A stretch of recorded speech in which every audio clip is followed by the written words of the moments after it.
Welcome back. And when you have a more complex document, you can create a PDF file, and you can use that PDF file in order to upload to your Kindle Create software. Now, if you have the individual chapters written, you can take those individual chapters, you can combine them into a PDF document if you have something like Adobe Acrobat, or you can combine all of your documents into one document inside of your word processing software and then save that document as a PDF. Now in this case, we already have hyperlinks in this document.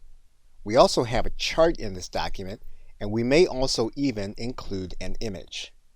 And once we've combined all of the content into the word processing software, we can then save it as a PDF document. Once you have your Kindle Create software open, you can then click New Project from File. In this case, you're going to take your more complex document and use the third category. You'll notice then that Kindle will ask that you choose the file as a PDF.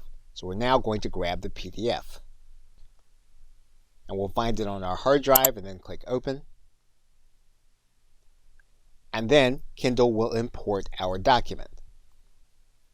You're now ready to begin working with your PDF document inside of Kindle Create. Okay, so with that, thanks, and I will see you in another video.